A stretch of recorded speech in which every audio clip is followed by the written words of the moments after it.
All right, welcome back to Draws and Fades, episode 132, preview of the Genesis Invitational in Los Angeles, California.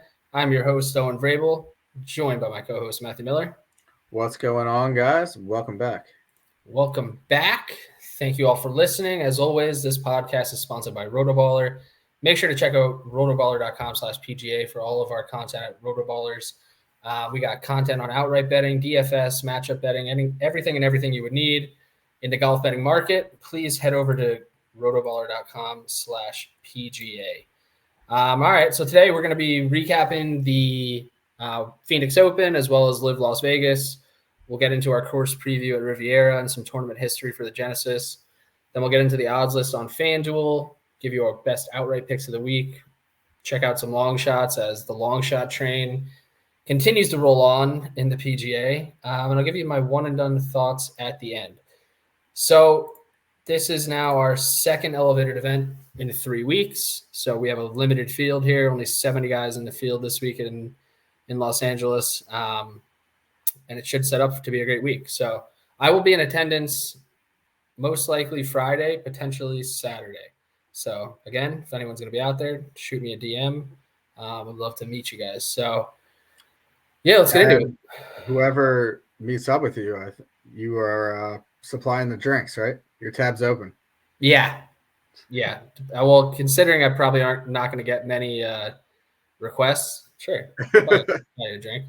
But yeah, no, I'm excited for this week. It should be a good one. I mean, Riviera pretty much always lives up to the bill. We get stacked leaderboards here every year. Now that it's an elevated event, we got all the guys in attendance, so it should be an awesome week.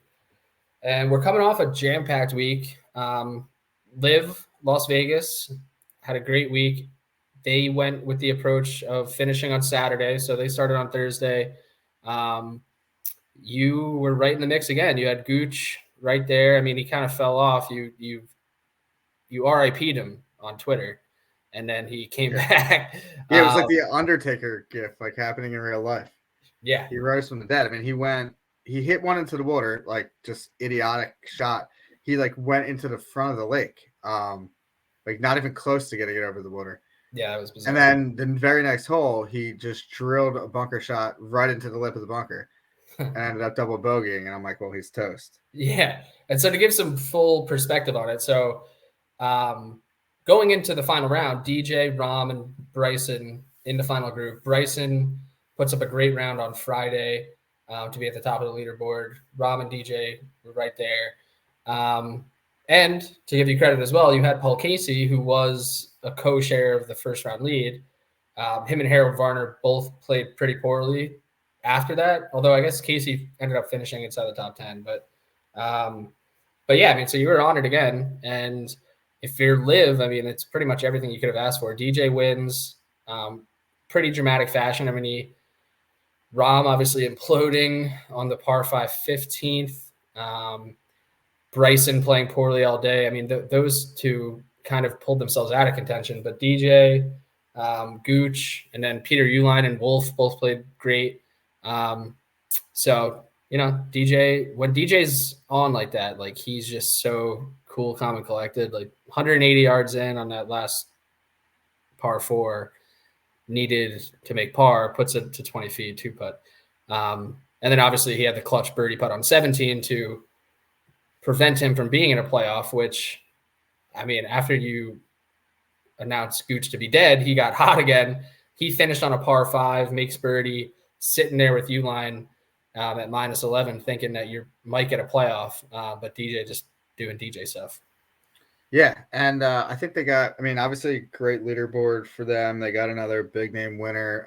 It's working out well at the beginning of the year. But I also think like the way Sunday set up, there was some wind. It was playing a little bit more difficult than, we saw on Friday. It played a little bit easier. But the winner was like at a pretty good number. Like I was kind of worried because we didn't really know. We haven't seen this course before really since like the 90s and 80s in the PGA Tour.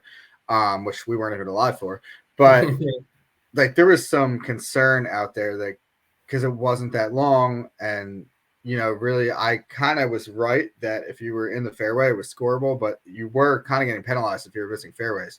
Yeah. We saw that quite a few times, but like there was a little worry that guys might just tear this place up and overpower it, and it wasn't really the case.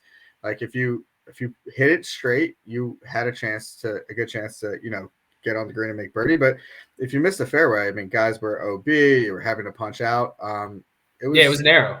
Yeah, it was narrow and tree lined, so a lot of difficult approach shots if you did hit your ball wayward off the tee, and the conditions were tough. I mean, it was cold in both Phoenix and Vegas over the weekend, and windy in Vegas, so it made it a lot tougher. So yeah, shout out DJ. Now that's 2 winners that went off in like the mid-teens on Live, so something to keep an eye on. I mean, obviously they're smaller fields, so you kind of have to sack up and try to take someone probably under 20 to 1 and then try to mix in some things along the way. But good process.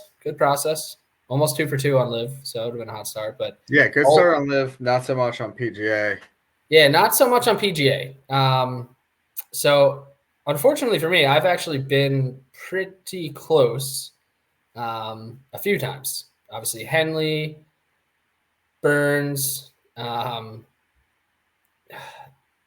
then last week at the Phoenix Open, going into Sunday, they had to play basically more than half of their third round, and the only way that they could do it to finish at a regularly decent time was to just keep the same threesomes and roll them right back out there, like a 20-25 minute break. So going into Sunday, I knew I had somewhat of a chance. Burns and Young both right there.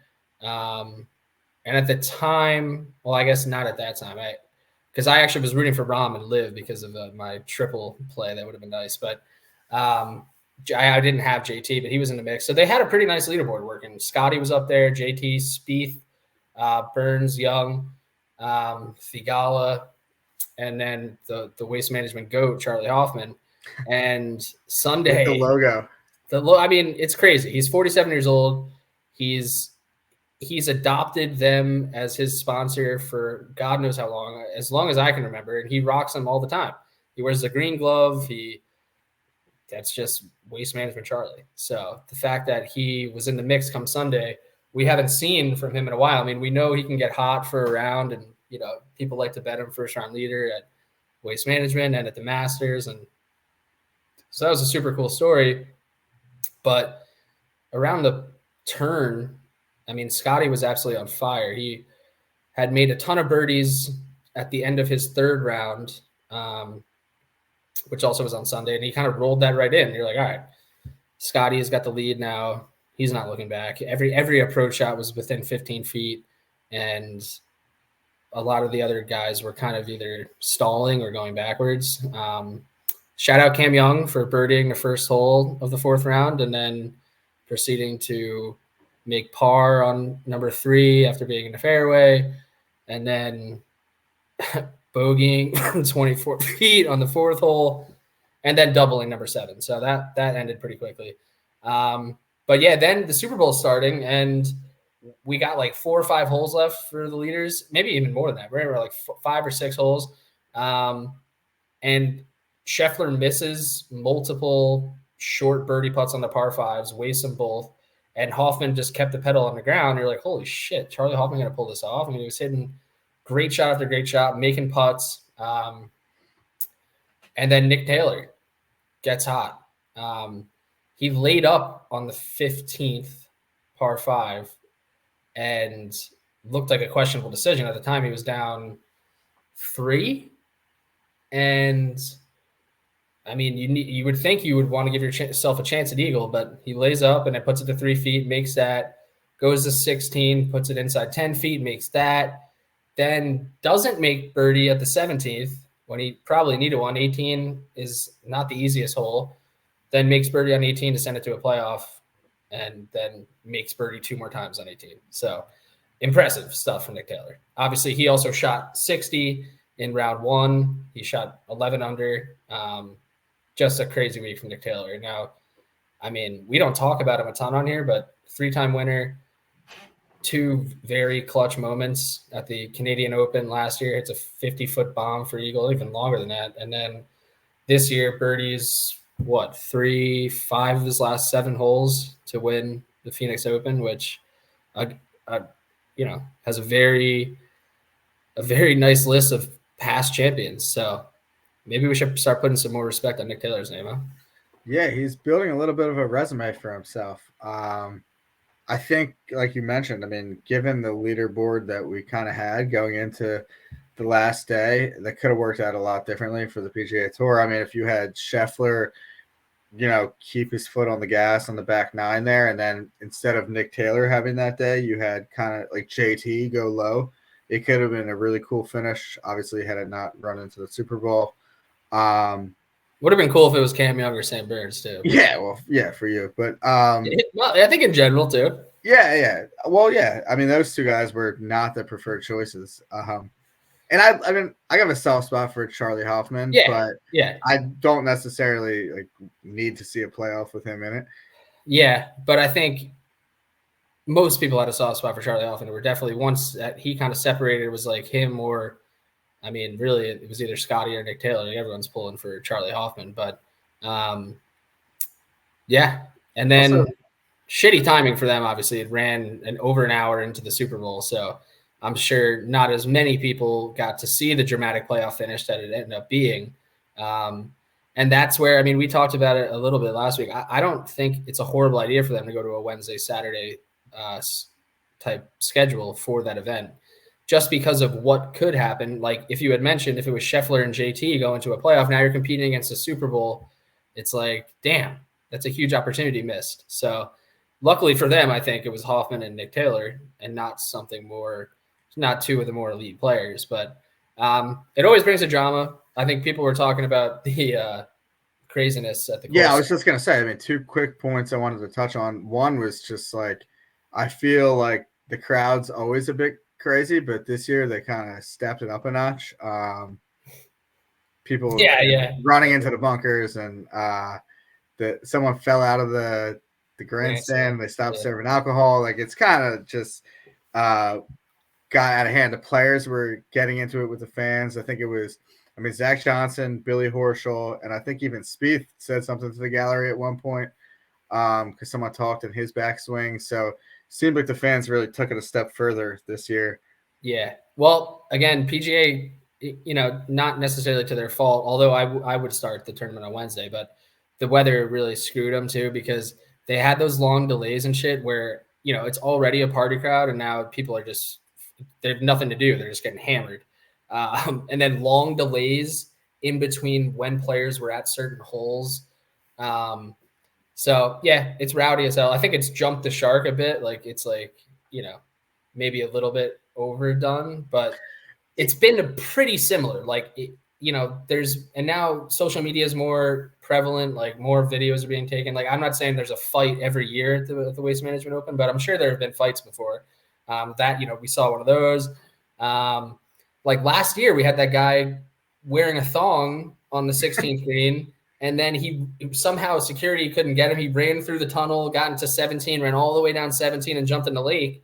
Like that was only last year. So, I mean, I think people liked that more. Like it was funnier than like some of the stupid shit we saw this year. But I don't know. I think it's like we've created this monster. Now we kind of have to live with it. And if you're a player, like I think it's tough. Like, don't get me wrong. When people are talking to my backswing, there's a chance it could go really bad. But there's always a chance it could go really bad. So, I don't know. You're professional. It's like every other sport, people are yelling when you're trying to concentrate.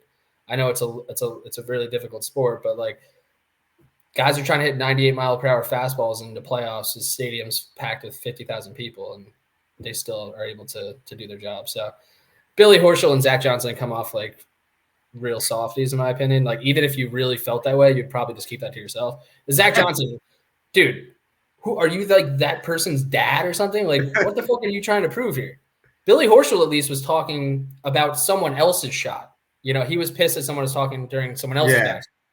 But yeah, Zach Johnson, I mean, he's had a really tough go. Obviously, ever since the Ryder Cup, where he was like, will go down as probably like the worst captain in history. And then he comes up, and people like kind of, I guess, sort of forgot about that, or he's at least been like out of the spotlight, and then he pops back in with another negative, like, PR move, it's just kind of like, oh god. I feel like he went from having like a pretty good reputation to now like everyone's like, Zach Johnson, what a fucking loser. I don't know. Maybe I've just been on the right side of history the whole time. I always thought Zach Johnson was kind of a weenie. Like, Yeah, but I mean, at least like most people were like, he's like a major champion. Like he was just kind of yeah, like a nerdy guy, but at least like he never really did anything wrong. yeah. He put himself in the spotlight too much this past year. So, Yeah. And the other thing I was going to mention real quick before we get into the course preview, I know this is like it happens every year, but it just kind of seemed like with that many good players in the mix, like we didn't need to see every shot on 16. Oh yeah, yeah. It's like we get it, but like I don't really need to see some like no name missing a birdie putt or putting his wedge to 25 feet. Like, Yeah. No, I mean, if you're going to cut to 16, it should be the tee shots. All right. But we definitely don't need to see guys like chipping from off the green or hitting like lag putts from 40 feet. Like it just, because they also have the benefit of knowing what is happening. So, like, if someone makes a big putt, let's go to 16. But not like a dude chipping and gets it to 3 feet and he gets booed. Like, come on.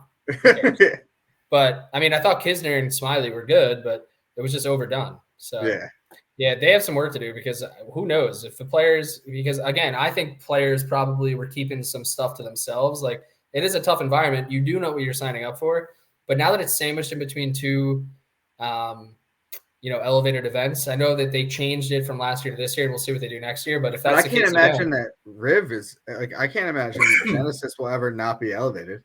Right. But they could take Pebble away again. Yeah.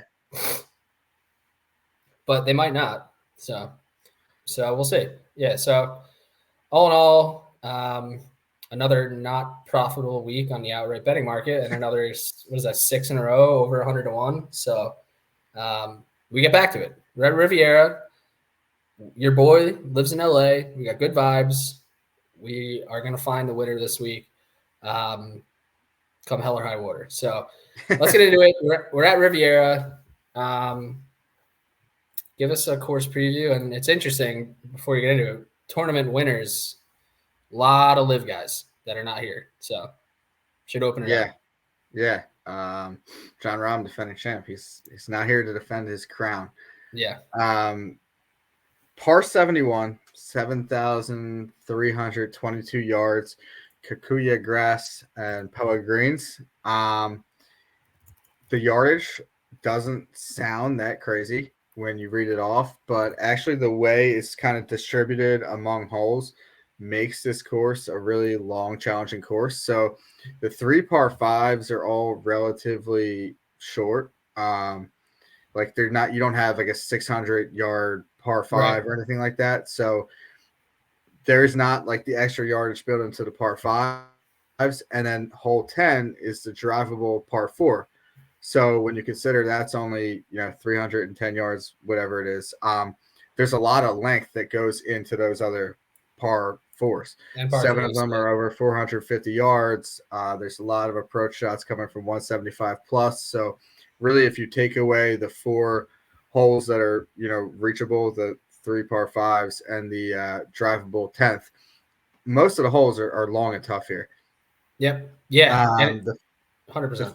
The fairways are extremely tough to hit. They're one of the hardest on tour each year in terms of fairway, percentage. So that actually tends to give an advantage to the longer hitters because just if everyone's going to be missing fairways, if you're longer, you're just taking a shorter club into the greens from the rough rather than being further back. That's at least the way I look at it. Still, the greens are not that small in size, but they have a low green and regulation average. Historically, that's probably to do with a lot of just missed fairways off the tee. So around the green is going to definitely come into play this week. And they are tough greens too, tough green complexes. Some guys have kind of figured them out, but in general, they're not really, too easy to navigate. Like we saw at Pebble, there's going to be a lot of short misses on these as well. They're just tough Poa greens. Really what I'm kind of looking, I mean, it takes a complete game to win here, but I think really the focus is going to be, like tee to green. I mean, you really have to be good ball striking this week. And if you're not, I mean, you could putt well and it could help, but you really won't stand much of a chance if your ball striking is not on point this week. So I'm looking for good, preferably long drivers of the golf ball, and then great iron players. 175 to 200 is going to be a range that I'm eyeing this week. There's not a whole lot of wedges around here. And if you're hitting a wedge, it's probably for the most part going to be like your third shot into a par four where you hit a bad tee shot and you kind of had to lay up to a wedge or something like that. Yep. So I think it's going to be a lot of long approaches into the green. Ball striker's paradise really around here. This is one of my favorite non-major events of the year. And you kind of alluded to it. We've seen a lot of really good winners on this course. John Rahm, Max Homa, Joaquin Niemann, and a lot of good leaderboards. I mean, last year we saw Rahm and Homa go head-to-head, down the stretch. We saw Homa and Finau go to a playoff a few years ago. But it's really because this course is so challenging that the cream does typically rise to the top throughout the event, and we tend to see the best players play well here. So I think that this is finally going to be the week that the 100-plus winner streak is snapped. I think we're going to get another good leaderboard here. And I'm looking forward to it. I don't know if you have anything else to add in terms of what you're looking for in the course. Yeah. No, I mean, you hit a lot of things there. I mean, this is definitely my favorite non-major, especially since living out here in LA. This will be my third year going. It's tough, man. Those par fours are long, and I do like long drivers of the golf ball that have good iron play. And I think if you look, like you mentioned, like we've had a lot of good leaderboards here. And if you look at the odds board, and we only have 70 guys in this field, there are a lot of the big name players that have good course history here because they are the best ball strikers and they're the most well-rounded players. And again, it would be surprising if this is a week where the long shot train rolls on. This is as difficult of a test as you get on the PGA Tour from a tee to green perspective. And then the POA adds a whole new element. So that's really not a new element, that adds a whole different element to it's really difficult to putt here too. We're going to see a ton of 3-putts, and that's the only thing that can bring guys back into the mix, which it always is. But, like Matt Kuchar has played well here before. Like you can get a hot putting week, and if that happens, that happens. And we could see a long shot creep up on a leaderboard on a Sunday. But we'll see. So I'm definitely in my head looking for guys who are playing well. If you look at some of the past winners and trends here, like guys have played either well at Torrey or at Phoenix or one of their last two starts. They had also, put up like a top 10, top 15 type performance and kind of were feeling good with their all-around game coming to Riviera. And then, before we get into the odds board, I would be remiss to not mention that this is Tiger Woods' tournament and the guy's back. So that always excites me. And even more exciting is that the older he gets, the more unlikely it is that he will win. But it seems like the cat's out of the bag with that. Like it's going to be tough for Tiger to win. So we're getting some good odds on Tiger. I'm not saying you should bet him this week necessarily, but he's over 150 to 1, which is a huge difference from, his comeback of note, like the beginning of last year, 2022, where he would come back and he'd still be at like 50, 60 to 1. So and he's got his new logo. Yeah. Not the prettiest, but it's getting bad reviews, but who knows? Maybe it's better in person. Yeah. And I apologize if this on YouTube, my face keeps getting this blurred line on it, and it's making me freak out a little bit, but we're going to battle through. So let's get into the odds board. As I mentioned, elevated event, 70 man field, loaded field. Besides the fact that we don't have the live guys here, obviously we have tons of guys who have been on leaderboards here in the past, and a few former champions. So Scotty Scheffler, coming off a ridiculous ball striking week last week, is at the top of the board at plus 650. It's still wild to me to see him under 10-1 so consistently. And we got Rory McIlroy is back. He's at 10-1. Victor Hovland, Justin Thomas, Xander Schauffele, Colin Morikawa, Patrick Cantlay, all between 14 and 18-1 on FanDuel. So we'll start there. We'll start at the top. So yeah, I mean, these fields we're still getting used to these elevated events, to be honest with you, and the odds don't feel great because there are so many guys under 50-1. But thankful for Scotty Scheffler to a degree. He's at plus 650 and kind of adds a little bit more value. Although I think the books are still kind of screwing us here. I mean, they must be raking it in the last month and a half, and they can't give us better odds than this. It's crazy. Yeah, it seems like they're just scared of, like, they really don't give us much.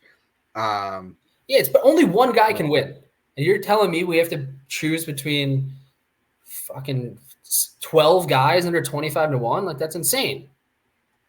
Yeah, that's insane. I agree. It's blasphemy, really. We're all struggling out here. We're trying to feed our family, and this is what we're working with. Yeah, even, I mean, even 7 guys under 20-1 seems like a lot. Yeah. And it's fluctuated. I mean, obviously, we'll get into the next range, but Homa had been under 20-1 at a point. Burns was at 20-1. He's a little bit over now. Aberg's been right at 20-1. I mean, it's not like it jumps from 18 to like 28. It's like we're still getting a ton of cramming between 40 and 20 too. So that being said, we just mentioned how we think this is going to be a cream rise to the top type situation. You do want some of the best ball strikers, and the guys at the top are the most consistent and best players in the world. So you took a look at this, and what name stuck out? Where'd you go? I am starting my card with Patrick Cantlay this week. Wow.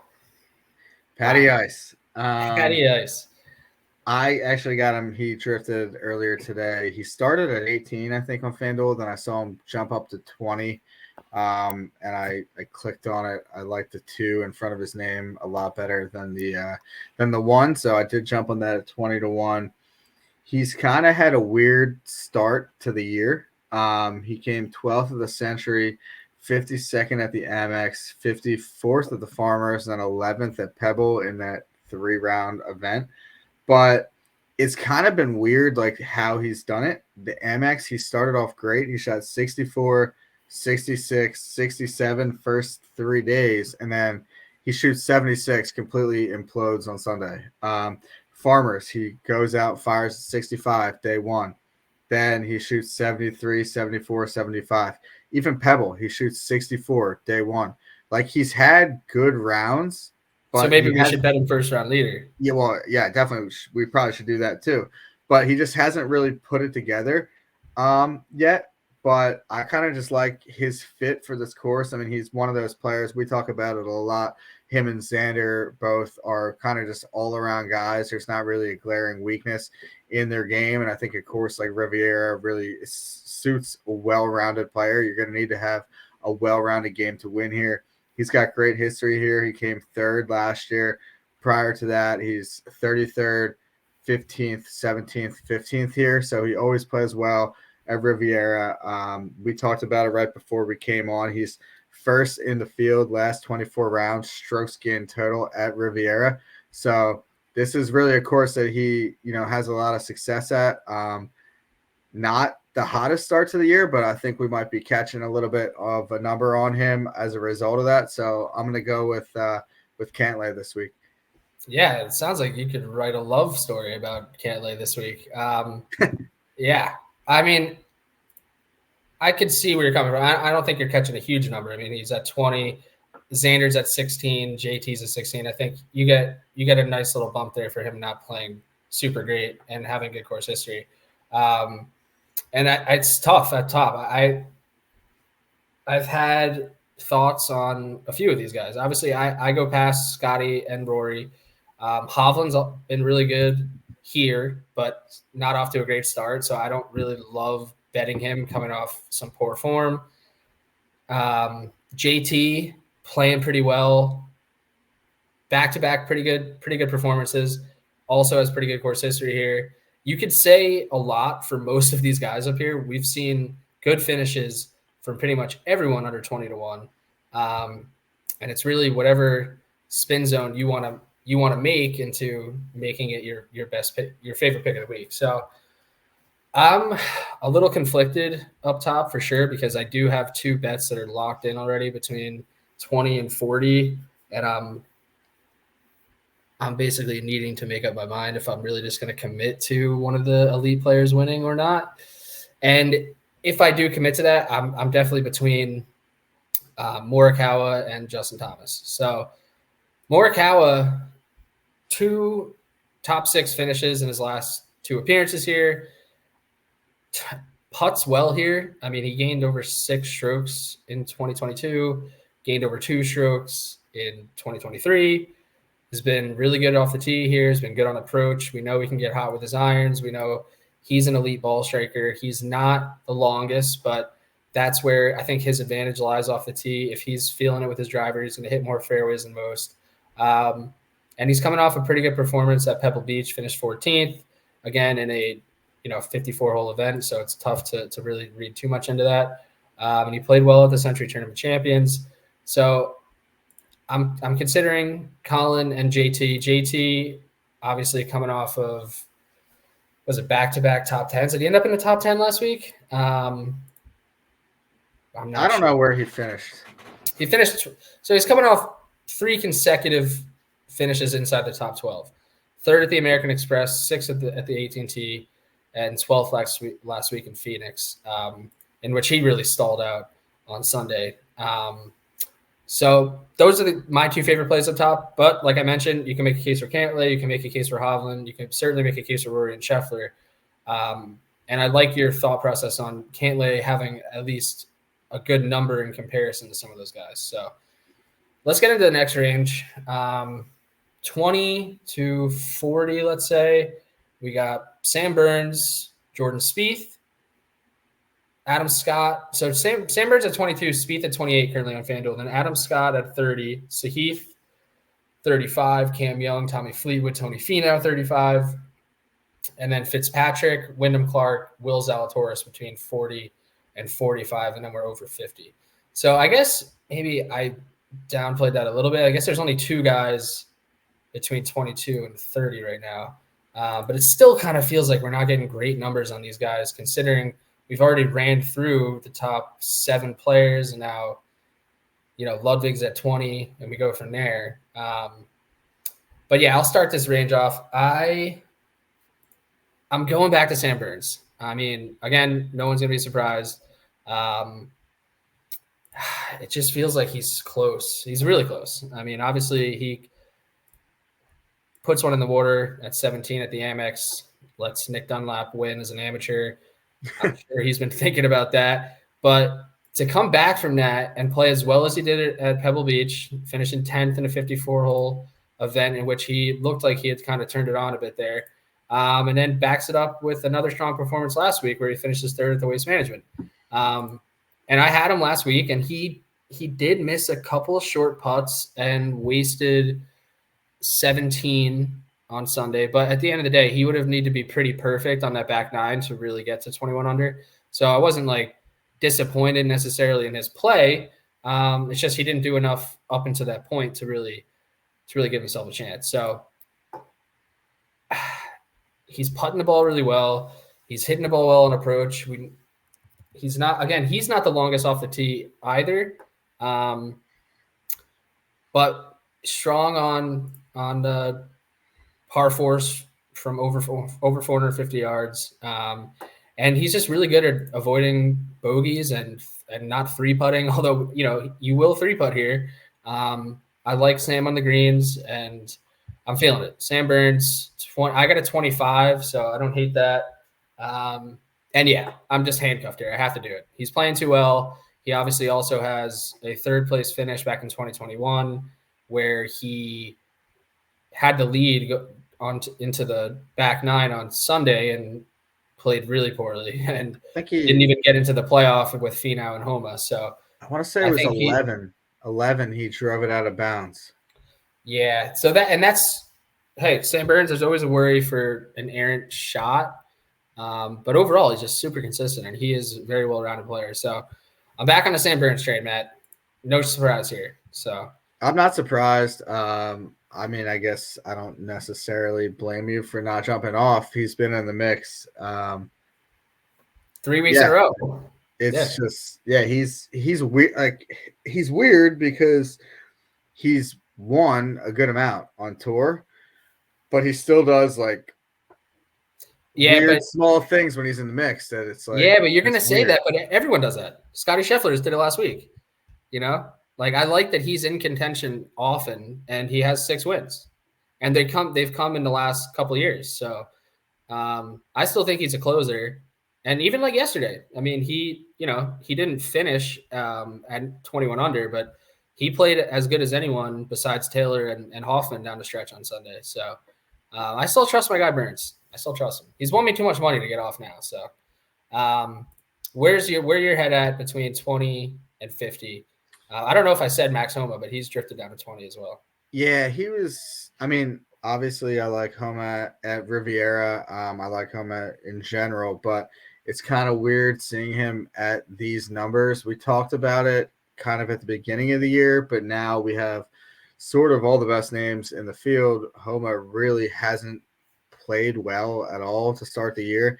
And he's still, I mean, he's drifted to 20. I think he started at like 16 on FanDuel.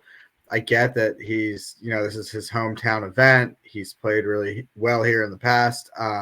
But it just kind of feels like you're getting way too much of a slash number for Homa here for my liking. If that starts drifting into the mid 20s, maybe I'll think about it, but I can't do it at 20. My next pick is going to be Adam Scott.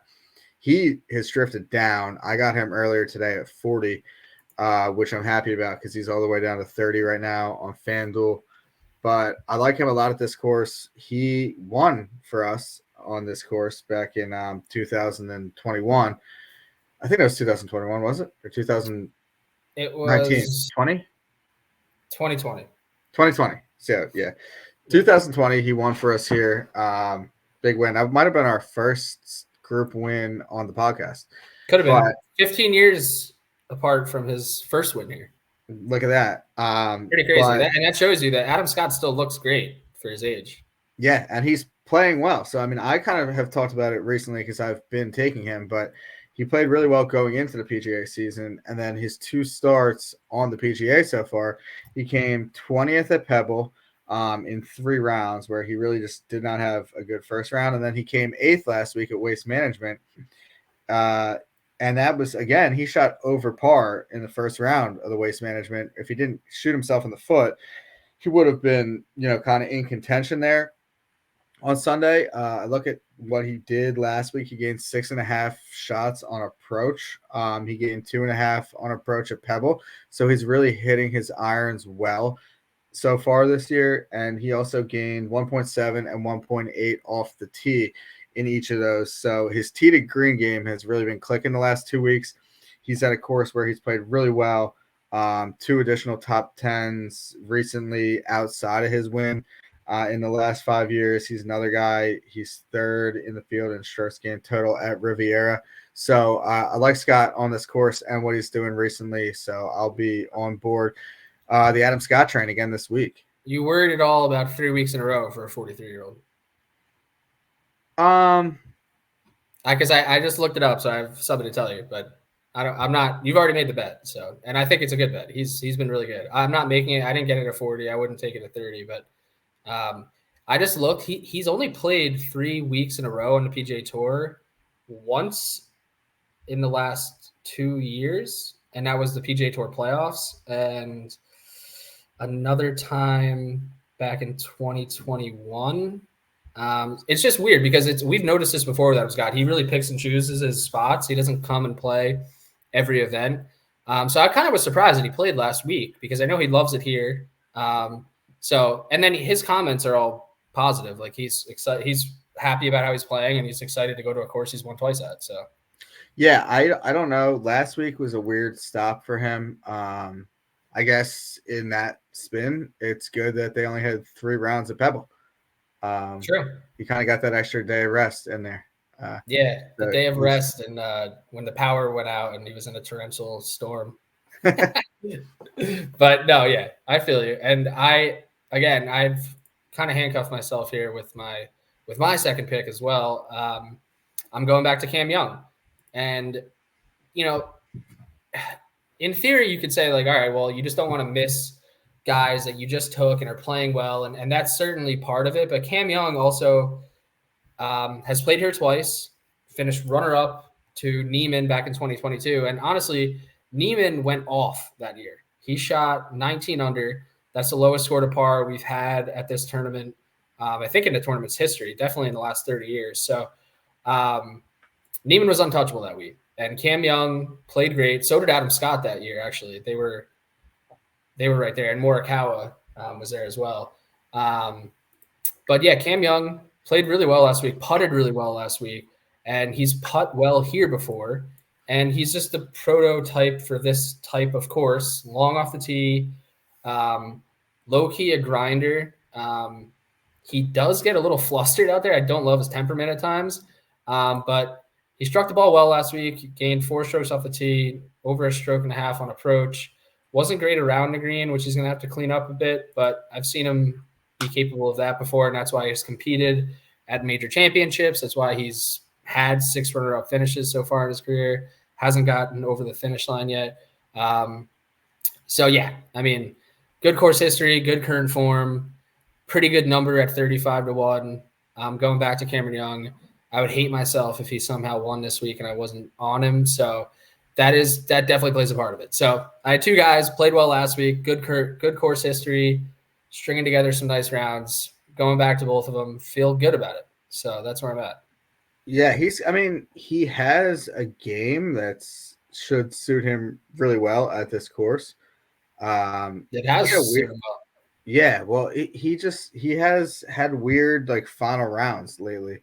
Not even, yeah, he Like has. waste management, it was a weird Sunday for him after he just played so well to get himself into position to really have a chance to win that. And then I had him in the Middle East at the beginning of the year, over in Dubai, and it was the same thing. He was up by like 2 or 3 going into Saturday, and then even he was in the final group with Rory, and he like shat down his leg, that week too. So I don't know, but I kind of have mixed feelings on him because I would say that he's like not a closer and he has bad final rounds, but if you remember when he came second at the Open Championship to Cam Smith when he won, he ended up tying Rory. I mean, Cam Young like stormed the field on Sunday to kind of play himself back into that tournament. He closed I great kind of think the narrative around Cam Young is a little overblown. It's really hard to have 6 runner-ups, and they weren't all like him bogeying the 18th hole. Like he was just there and he didn't win. It's like being, in a playoff and losing. Like, he's been there, and I think it's been a while since he's had a runner-up, which I think is probably better for him. So he knows what it feels like to be in contention, and he's playing well. So I feel okay about it. Good vibes there. So still under 50-1. Anyone else you're thinking about? And I will note, if you're thinking about taking Ludwig, I don't hate that at all. I know this is a course where it sets up really well for him. We've seen that the elite ball strikers are going to be in contention here, and I wouldn't be surprised to see him there. He's been really good. And if you were looking for a reason to bet Ludwig, Cameron Young is a pretty good reason. His first year was 2022, and he finished runner-up, shot 17 under, which in most years would have been enough to get into a playoff or to win the event. So I think it's definitely possible Ludwig plays well this week. Yeah, I think Ludwig makes sense. It's just tough to take him at that number when he's just less proven than a lot of the other guys around him. Right. For me. Yeah, no, I'm not taking him, but who else do you like under 50? I considered a few guys. I'm still considering Matt Fitzpatrick, but I have not pulled the trigger yet. I'm taking Wyndham Clark. I'm kind of sick of just like passing over his name. I think it's just time. I mean, I know that the win at Pebble was kind of like a cheap win. It's an asterisk. Yeah, they canceled the tournament after 3 rounds. He didn't even know he was playing the final round. So I get it. But at the same time, regardless, he played really well at Pebble. And He played really well in one round. Yeah, but I mean, there was only 3 of them. Yeah. I mean, enough to get the win. Yeah. Yeah. So, but I mean, Wyndham Clark is good, and I think that he's being undervalued on the odds list. It's pretty surprising, I will say. Yeah, I mean, he won a Pebble 2 weeks ago. Regardless of what you want to say about it, he was 41st last week, but he gained 4.3 strokes on approach. He's hitting his irons really well, and then you look at like how he profiles on these long and difficult courses.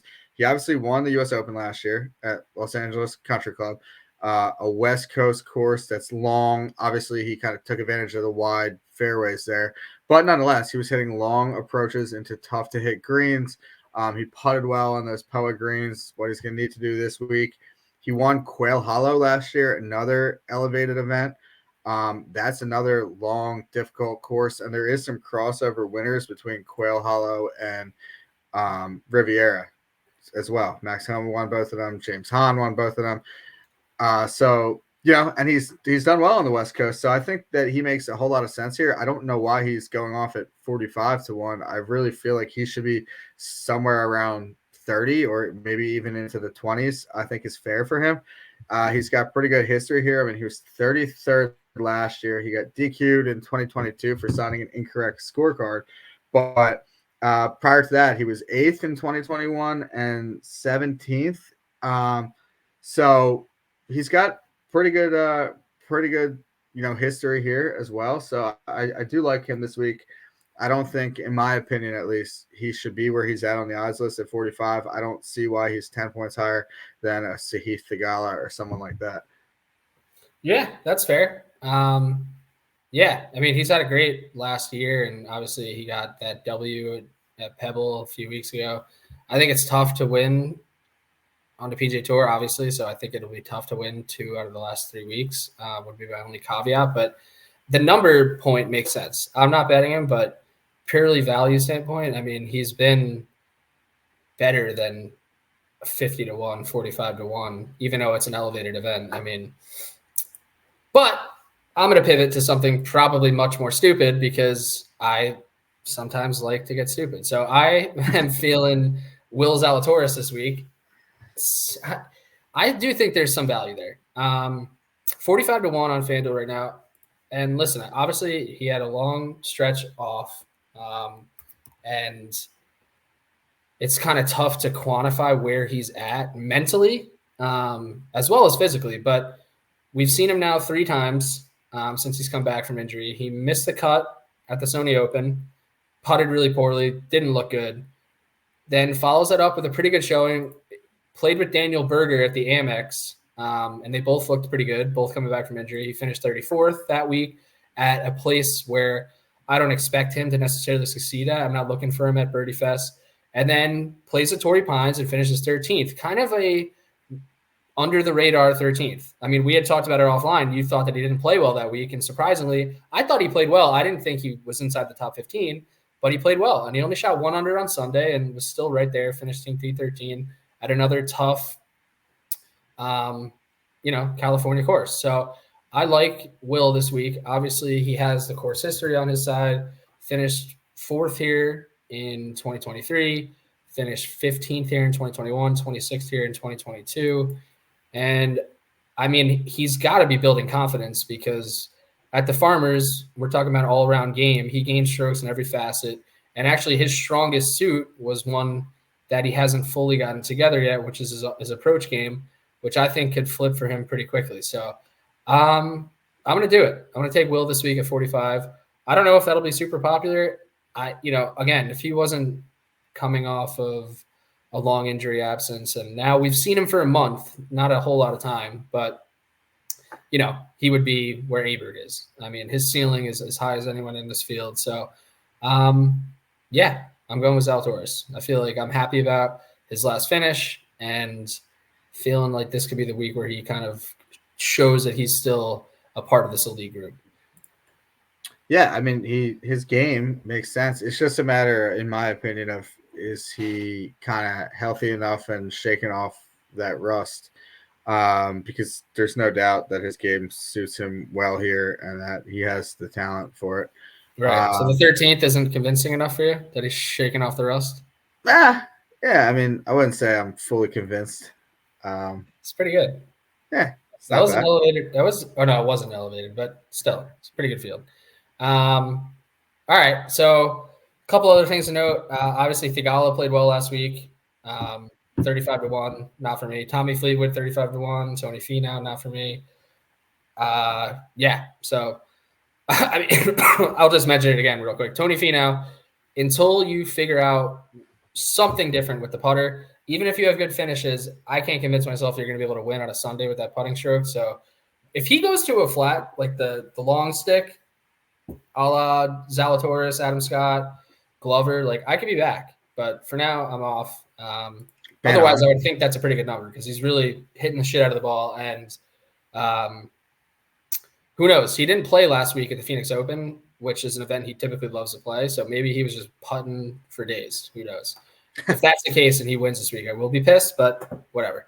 So over 50-1. And, you know, in an elevated field like this, I mean, they're not true long shots, but really anything between 50 and 100 and 100 over is obviously before you get to 100, maybe not considered a super long shot, but it's going to be tough for these guys to win. So I don't love a ton of players down here. I have a few names that I'm considering. But, you know, other than that, maybe just some thoughts on guys you could maybe add to your DraftKings lineup or, you know, playing matchups or even in a one and done setting. I mean, who are you looking at that's over 50-1? Yeah, I haven't committed to any of them. There's definitely some interesting names down here. I don't know why I tend to get drawn to like Keegan and courses like this, but he really hasn't played well here, and I just always miss on him whenever I take him. So yeah, well, was it the last time you took him? He was at 30-1. Like, yeah, I feel like this is a better spot, just, you know, value wise. Like, yeah, the problem is if I take him, he's shit, and if I don't, he plays well. All right, well, yeah, it is funny. He did have 4 consecutive top 20s with a runner-up and a 4th place finish, but that was over a decade ago. So from 2012 to 2015, he was very good here. Yeah, I guess Ben On was shit last I think when in doubt with Keegan, if you're thinking about him, I don't really want to bet him, take him first round leader, and anything could happen. Yeah, that's fair. Honestly, you're going to know pretty quickly with him, I feel like, if he's going to have a good week or not. So I don't hate that with the Keegan thought because I looked at him too. There's some guys in this range that I think are good, but I don't think they're long enough. Like Poston, Tom Kim, Siwoo, like I just don't think they're long enough really to win here. Yeah. Sung Jae Im is, I mean, something's obviously going on with him. He's been horrible, but this is as deep down on the board as I can recall seeing him. Yeah. I actually didn't even know he was like in the field because he's all the way down at 65. 75, no? So, I see him at 65. Oh, here. 65, yeah. Yeah, he was at 75, I think, at one point today, too. Yeah. I played him in one and done last week. A horrible mistake. Because if I mentioned on the podcast, I was thinking JT Burns, Sung Jae, or maybe Thigala. I went with Sung Jae, also took Sung Jae instead of Thigala outright. Horrible mistakes. He also has that cool story. He has Willie Wilcox on his bag. Former PGA Pro, and he's a great story. And their new partnership, and Willie might need to get his shit together, dude, because Sung Jae, I don't know if he's counting on Willie to read the greens, but Jesus, Sung Jae, dude, that was as bad of a performance as I almost wish that he missed the cut last week because I just could have just removed him from my favorites list and not worried about him anymore. But he was an abomination. He lost 3 strokes putting. He lost 4.5 strokes on approach. So I guess you can't really blame Willie for the poor approach play. But yeah, he looks lost. And it's coming off now 2 66th place finishes in a row and a missed cut at the Farmers. So yeah, I like Sanjay. I think he's a well-rounded guy, but it seems like he's more of a bet him when he looks good. And I made a mistake last week. So but I agree with you on the guys who aren't as long. Like even Henley, I love the bet. this doesn't feel like the spot unless he's immaculate with his driver and doesn't miss a fairway. Going to be tough for him to compete. And also he can get hot with the putter, but yeah, I was kind of drawn to a few names down here. I mean, Hideki is a roller coaster ride that I don't think I want to get on this week, but in theory, ball striker. And obviously he has a well-rounded game. He's a major champion, but he's just been super up and down. He actually played pretty well last week at the Waste Management and finished 22nd. And he has four top 11s at the Genesis going back to 2015. So he's had some success here. So I think if you're looking to get creative down the board, Hideki at 80 certainly is a number that after the shit that's happened so far this year, like Wyndham Clark winning at 90, 100 to 1, that number would stand out as him winning and it not really feeling like a true long shot. But funny enough, I'm looking at Kurt Kitayama at 80, coming off a good performance at the Waste Management. He was like bogey free for a super long time and then went in the water on 17, which was a horrible mistake. He putted really well last week. He's kind of been a little up and down. He hasn't missed a cut since June of last year. And we've seen him play well at tough courses. Like he finished fourth at the PGA Championship. We saw him win the Arnold Palmer at Bay Hill last year, which was also an elevated event in a stacked field. So I actually think his number's pretty good for 80 to 1. I don't hate Kurt Kitayama at all this week. He modeled really well for me. He's good off the tee. He's good on approach. He plays a difficult course as well, and he's 10th in proximity from 175 to 200. His course history isn't great here. I think he's missed a cut twice, but I don't know. There's just something about these long shots that have now opened my eyes to looking at guys who are playing well and fit the course. So I think I've convinced myself. I don't think I've bet Kitayama before. Maybe once or twice, but definitely not much. So kind of excited. It's a new adventure. Yeah, that's definitely not where I expected you to go. I was surprised to hear that name, but yeah, he looked pretty good last week. Obviously, he's got a pretty big win on the resume already. I don't hate it, especially given kind of what we've been.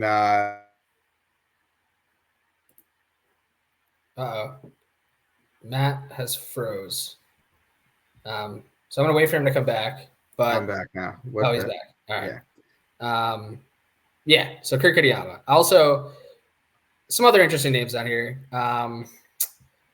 I thought about Cam Davis for a minute, but not. He's just not going to be good at a difficult course. I guess he could be in theory. He is long off the tee, can do good things with his irons, but I just don't trust him at a place like this. And he's proven me correct for most of his career so far. So, but that doesn't stop me from taking him in the past. But I'm going to skip on him. Nick Taylor getting a little disrespect, I think. I mean, talking about Wyndham getting disrespect. Obviously, Nick Taylor's not a major champion, but he's down at 90 after super hot performance last week. He's one of those guys, too, that I feel like DFS players who are smart go back to guys who are riding a hot hand. He's as hot as you can get right now. There was a guy that I noticed that we skipped over, but I'm wondering if we should take another look at him. What about Højgaard? Yeah, I knew that's what you were going to say. Yeah, he's 65 to 1. I mean, he almost won at Torrey Pines. He probably, I mean, if Pavon didn't hit that crazy shot on 18 out of the rough, there's a good chance that goes to a playoff and he's a part of it. He finished second that week. He hit it pretty well at Pebble Beach. I mean, he finished 31st, but those two events, he gained 3 and 3.5 strokes off the tee. This is going to be a course that would be really helpful at. He gained a stroke on each on approach.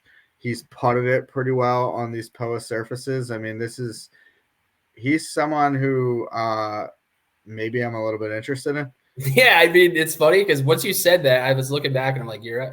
I know what he's about to say. And it actually, yeah, because honestly, even that Farmers Week, like we kind of glance over him. He's obviously new to the PGA Tour, but we've seen him at some majors. We saw him at the Ryder Cup. We've seen him on the DP World Tour.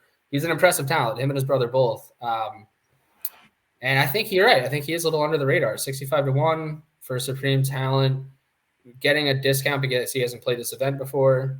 I don't hate it at all, to be honest with you. Now. Yeah, I mean, if he had won the Farmers, what's his number at? Because he does profile well. Yeah, I mean, it's interesting. We may have to do that. Yeah, this could be. I think I'm interested. I think I'm interested too. I like that. All right. Let's try to wrap this up here. I'm just going to throw some names out here that are further down the board that obviously guys who I've talked about before, but we had a moment last week with Harris English playing really well. He's over 100 to 1. And then you made the note that it's still baffling that he is having some of these good performances because he's not striking the ball particularly well. I mean, he's been solid off the tee and solid around the green and on the green, but his approach game's been bad. I mean, I guess, 3 straight weeks of losing strokes on approach. And he had lost 2 consecutive events on the putting greens. This last week, he gains over 4.5 strokes. He ends up finishing 17th. Kind of hard to gauge. Because he also played decently at the Century and decently at the Sony Open. But as you mentioned, the last couple of times I've talked about him, it again was mostly with the putter. It's just interesting to me because I think confidence-wise, I can still give you confidence even if you're not hitting the ball well. But if you are, scoring well and still find yourself on, in the top half of leaderboards and finishing inside the top 20. He's a U.S. Open guy, plays really well at difficult courses. Something to think about. I'm not committing to it. And another guy who I talk about a lot, I think profiles well for this course too, Luke List. He played really well here the other year. Yeah, and similar to Zalatoris, he obviously they had that battle at Torrey Pines, and very similar type of test. Full game, full rounded game, and you gotta find your putter on the POA greens, and it's crazy because yes, last year this was insane. I'm not positive I bet him or not, but I kind of vaguely remember this now. He gained 11.5 strokes on approach last year and finished in 29th. He lost 7 strokes putting. That's insane. It's insane. I mean, dude, if anyone else on that leaderboard had gained 11 strokes on approach, they would have won running away. So tempted because as we've seen before, Luke List can on occasion be absolutely unreal on approach and off the tee. And the weeks where he's putting decently, he can be in the mix. So that's why he's had 3 other top 20s at the Genesis. Only one of those years he gained strokes putting. But yeah, I mean, if he can figure it out this week, like he did at the Farmers back in 2022, where he gained 3.5 strokes putting and over 5 strokes on approach. So again, we've seen a shit ton of long shot winners. I think it's worth it to have at least 1 or 2. So I may add Luke List as well. What about and I know you mentioned him, and hopefully this week he gets up for his tee time, but Lucas Glover is all the way down there at 220 to 1. I mean, this is a guy that's like really hitting it well. Your spins. You're gonna do this to me right now. I'm just you're gonna saying. Bring up Lucas Glover in my face like this. Jesus Christ, dude. 70-man field. He's hitting it really. I mean, as well as almost anyone lately. You don't really think of him as like this killer, but he did really have it. Almost made the Ryder Cup team last year. Had a legitimate case for it, to be honest. I guess. Yeah, you want me to tell you something real quick? Because I remembered why I didn't bring him up. How many times has he played here? I have no idea. He's played here 8 times. He's missed a cut 7. It's not great. What did he do? There's something about that that's not good. But you're getting a good number. And yeah, he's second on approach in this field in the last 24 rounds. Like he can be an enigma sometimes. Him and Luke List both are very similar in a degree where they can get super hot with their irons. And if they do putt well, they can win. And we saw Lucas Glover win twice in a 2-week stretch last year. And then right before that had 3 top 6s in a row. So I hate that you brought him up now because now, That is odd that he's like been so bad here. yeah, it's weird. I mean, again, though, Luke List has missed a cut here a bunch of times too. And then he had a week where he gained 11 strokes and still finished in 29th. It's a week where I think putting isn't the end all be all because a lot of 3 putts are going to happen, but you can't be 3-putting every green. So, which I think that is what Luke List was doing. Or hitting it to, actually, no, what he was doing was hitting it to 6 feet and 2-putting every time. So, yeah, those are kind of my thoughts. If you want to go further down, obviously Matt Kuchar's at the same number. He's played well here before. Gary Woodland, U.S. Open champ at 271. Yeah, he came top 10 here last year. Yeah, that's bizarre. I mean, I know he's coming back from, he had some sort of, did he have brain surgery? Yeah, he did. He had to get something removed. Yeah, it was actually like a freaking crazy thing. No, it's insane. So good for him for even being back, but maybe it will take some time for him to get back up to speed. Yeah, I don't think I could take him. I want to take him. We like Gary, but not this week. Yeah, I mean, he's missed 3 straight cuts since we've seen him back, and last week in particular was really bad. So, yeah. All right, so I think we've kind of covered our bases there. I am certainly on Sam Burns, Cameron Young, and Will Zalatoris. I think we're going to have to hop on the Nikolai Højgaard train, which would be 4 picks for me, and then I'm going to have Kitayama on my card as well. And then we'll see if I want to get crazy and add someone like Morikawa or go the other way, add someone like Luke List or both. That's where I'm at right now. So I am definitely going with Cantlay, Adam Scott, Wyndham Clark, and I'm gonna do the Højgaard group play there. And then I'm kind of debating. I didn't talk about him too much, but I'm still debating Matt Fitzpatrick because I think he's at a decent number, but he is also a loser, and I don't know if I can put him on the card or not. So we'll see. Yeah. That would be a weird week for you to have Matt Fitzpatrick and Patrick Cantlay on the same card. 2 guys that, I mean, maybe I was the one who's been more hard on Cantlay in the past, but I feel like it's not like you've been a Patrick Cantlay fan, and you wrote him a love story today on the podcast. So, yeah. Something's got to give. I have not sniffed an outright really in these past couple of weeks. So I got to change some things around this week. All right. Maybe the Nikolai Højgaard just mid-pod think about might work. So yeah, that could be like an epiphany moment for us. Yeah. Well, last week we thought we had an epiphany moment with Phil Mickelson, and that didn't work. But it's good for 3 holes. He was good for 3 holes, and he was also 300-1, so 65-1, a little bit more realistic. So one and done for me. I'm still in a pretty good spot. Obviously, the PGA Tour has not had a winner that people are picking. So I mean, some people had Nick Taylor, but a very limited few. I'm kind of pissed I lost some money not taking Burns or JT.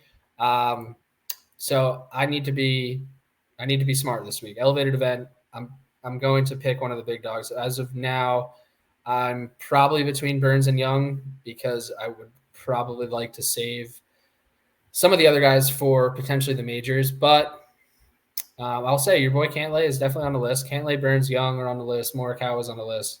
I have to look into where I may use them if I don't use them here. But yeah, great episode. Thank you all for listening. We will be back next week. Is next week like a down week? Are we in Mexico next week? I don't know. Yeah. I knew we weren't in Florida yet. Yeah. We're in Mexico next week, which is going to be a disaster. Let me just start. It's going to be a disaster. It's going to be a Tony Finau under 10-1, and then God knows who else is playing. So buckle up for next week because we're going to see guys like Emiliano Grillo at 20-1. Yeah, we're going to be able to get real creative next week. Yeah, next week, right back on the long shot bandwagon for sure. Although I don't even want to think about next week yet because the odds are not going to be great. For under 50-1, it's going to be like, holy shit. Bo Hostler at 22. Wow. So until next time, let's have a week. Again, I will be in LA. I will be at Riviera this weekend. Shoot me a DM. Let's meet up. All right. Thanks, you all, for listening. Talk to you next week.